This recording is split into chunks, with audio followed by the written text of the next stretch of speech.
Top quality और consistent performance के लिए सिर्फ सिल्वर पंप। टॉप क्वालिटी और कंसिस्टेंट परफॉर्मेंस के लिए सिर्फ सिल्वर पंप, नाम याद रखना। खरं तर मला असं वाटतं की या ठिकाणी एक अजून मला प्रश्न विचारायचा आहे की आव्हाड साहेबांचं भाषण ऐकलं, अनेकांचं भाषण ऐकलं, दंगे करणारे आणि बलात्कार करणारे यांचा एवढा पुळका का? इतकी छाती काय पळवायची?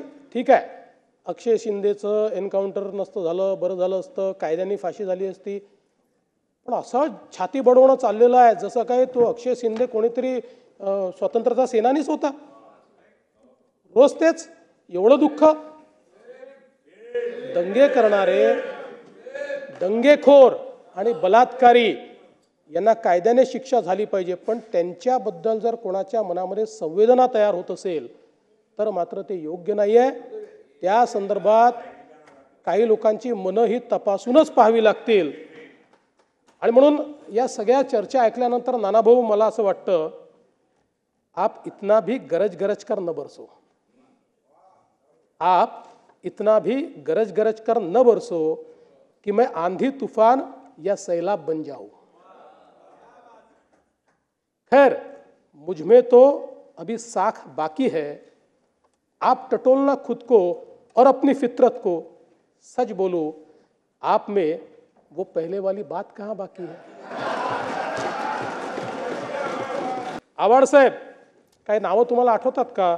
निखिल भामरे, सुनैना होले, समीर ठक्कर, केतकी चितळे, परेश बोरसे, सेवानिवृत्त नौदल अधिकारी मदन शर्मा, कंगना रनावत, नारायणराव राणे, अर्णव गोस्वामी, राहुल कुलकर्णी, राहुल झोरी, आणि यातली नावं आठवत नसेल तर एक नाव नक्की त्यांना आठवत असेल, अनंत करमुसे।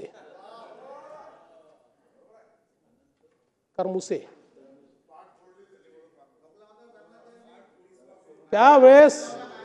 त्यावेळेस कायदा आणि सुव्यवस्था होता, राष्ट्रावर कुठलंही संकट नव्हतं, संविधानाप्रमाणे काम चाललं होतं, म्हणून मिळेल त्या पत्रकाराला जेलमध्ये टाकण्यात येत होतं। आता कोरटकर पकडलं, त्या कोरटकरला कुठे पकडलं, कुठे लपून बसला होता?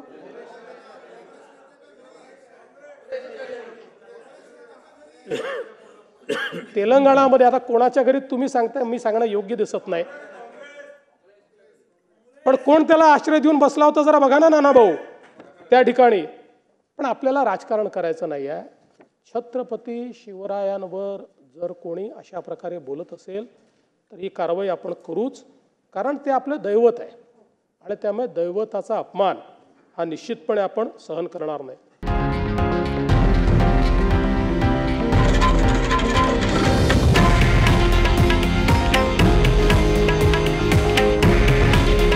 हे आहे देशातील नंबर 1 न्यूज नेटवर्क आणि आपण पाहत आहात TV9 मराठी। काळजी तुमची, हित महाराष्ट्राचं।